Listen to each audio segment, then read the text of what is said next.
តើប្រទេសយើងអាចជួបមហន្តរាយប្រទេសជាលើកទី3ដែរឬទេនៅក្នុងប្រវត្តិសាស្ត្ររបស់ប្រទេសខ្មែរយើងជួបនៅមហន្តរាយប្រទេសជាច្រើនលើកច្រើនសាររួចមកហើយនៅក្នុងនោះខ្ញុំលើកយកមហន្តរាយពីរធំមកនិយាយគឺមានមហន្តរាយនៅក្នុងសម័យឧត្តមគឺពេលដែលយើងបាត់បង់ប្រទេសបាត់បង់ផ្ទៃដីទាំងមូលផ្ទៃដីរបស់ប្រទេសយើងស្ថិតនៅក្រោមការត្រួតត្រារបស់បរទេសពីរបរទេសខាងលិចនិងបរទេសខាងកើតខ្ញុំមិនចាំបាច់បញ្ជាក់ឈ្មោះទេពេលនោះគេហៅថាចុះទឹកក្រពើឡើងលើខ្លាទៅផ្សារប៉ូលីសគឺជាពេលដែលយើងវេទនាជាទីបំផុតនោះហើយគឺប្រទេសយើងបានបាត់បង់ស្ថិតនៅក្រោមការគ្រប់គ្រងរបស់ជនជាតិផ្សេងចំណែកឯមហន្តរាយប្រទេសទី2គឺយើងសំដៅទៅលើមហន្តរាយនៅក្នុងសម័យប៉ុលពតប៉ុលពតបានសម្លាប់ប្រជាពលរដ្ឋខ្មែរអស់ជាច្រើនលាននាក់ជាង3លាននាក់មានឯកសារខ្លះថា3លានជាងមានឯកសារខ្លះថា2លានជាងអញ្ចឹងខ្ញុំនិយាយជារួមគឺខ្ទង់3លាននាក់ដែលត្រូវបានបាត់បង់ជីវិត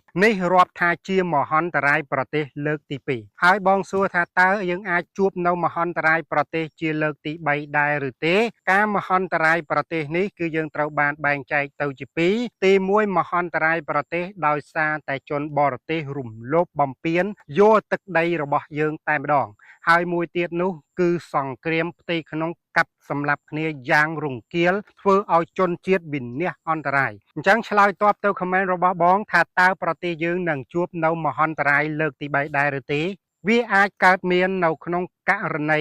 ដែលបរទេសគេឈ្លានពានយើងគេរំលោភយើងជាក់ស្ដែងពេលថ្មីនេះជនជាតិសៀមគេកំពុងតែរំលោភបំពានយើងបើសិនជាយើងខ្សោយយើងនឹងបាត់បង់ហើយគេអាចនឹងលេបយកប្រទេសយើងទាំងមូលទៀតផងយើងកុំសង្ឃឹមថាមានច្បាប់អង្គការសហប្រជាជាតិគេមិនអាចរំលោភបំពានយើងឲ្យសោះដូចជាប្រទេសមួយចំនួនទៅតែបាត់ថ្មីនៅឡើយទេនោះគឺប្រទេសប៊ុយតានមានឈ្មោះនៅក្នុងអង្គការសហប្រជាជាតិទៀតប៉ុន្តែបាត់បង់ប្រទេសឈ្មោះនៅតែឈ្មោះប៉ុន្តែការគ្រប់គ្រងត្រូវបានបរទេសគេគ្រប់គ្រងនេះមានន័យថាជួបនៅមហន្តរាយបើយើងនិយាយអំពីដំណាក់កាលនៃមហន្តរាយកាលពីសម័យមុនគឺមិនទាន់មានច្បាប់សម្រាប់គ្រប់គ្រងពិភពលោកឡើយដូច្នេះហើយគឺប្រទេសដែលខ្លាំងគេអាចលើកកងទ័ពវាយសន្ធប់យកទឹកដីប្រទេសតុនខ្សោយបានធ្វើឲ្យប្រទេសនោះជួបនៅមហន្តរាយប្រទេសប៉ុន្តែមកដល់បច្ចុប្បន្នយើងមានច្បាប់ពិភពលោកគ្រាន់តែថាច្បាប់ពិភពលោកវាមិន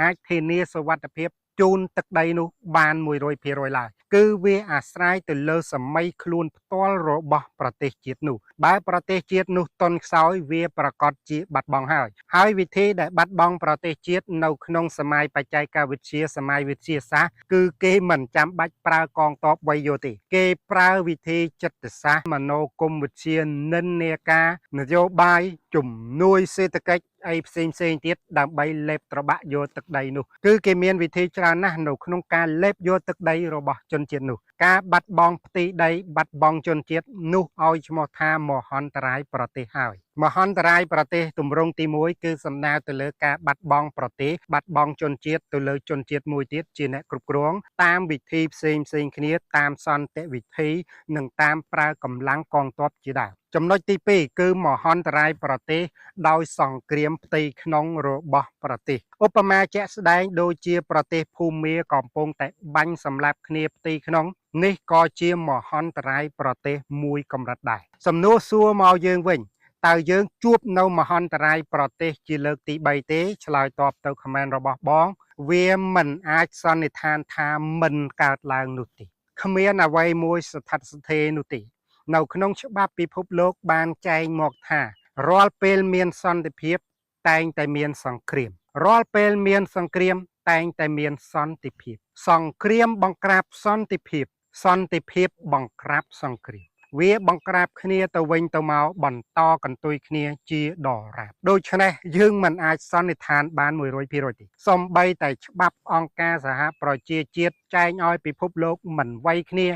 នៅតែរុស្ស៊ីដាក់កក្រើកពិភពលោកដូច្នេះយើងមិនអាចសន្និដ្ឋានបានថាយើងមិនជួបនៅមហន្តរាយប្រទេសនោះទេវិធីដើម្បីការពារកុំឲ្យប្រទេសជាតិយើងជួបនៅមហន្តរាយប្រទេសជាលើកទី3គឺមាន2វិធីវិធីទី1ត្រូវតែទប់ស្កាត់កុំឲ្យមានសង្គ្រាមកាប់សម្លាប់ផ្ទៃក្នុងប្រទេសឡើងមានន័យថាសង្គ្រាមស៊ីវិល ហើយធ្វើយ៉ាងដូចម្ដេចដើម្បីកុំឲ្យមានសង្គ្រាមស៊ីវិលនោះកើតឡើងលុះត្រាតែយើងទាំងអស់គ្នាគិតអំពីប្រយោជន៍ជាតិជាធំកុំគិតមានតែអញកុំតែងតាំងខ្លួនឯងធ្វើជាអតិទេពតលតែអញជាអតិទេពអាអ្នកផ្សេងជាទាសករបើយើងគិតបែបនោះសង្គ្រាមវាត្រូវតែកើតឡើងគ្មានបុគ្គលណាមួយព្រមធ្វើជាទាសកររបស់អតិទេពទៀតទេមិនថាសម័យនេះមិនថាសម័យមុនទេបុគ្គលខ្លាំងគឺគេមិនព្រមធ្វើជាទាសករឡើយដូច្នេះសង្គ្រាមវាអាចកើតឡើងវិធីដោះស្រាយតលតែយើងកុំតាំងខ្លួនធ្វើជាអតិទេពតាំងខ្លួនធ្វើជាមនុស្សធម្មតាទៅ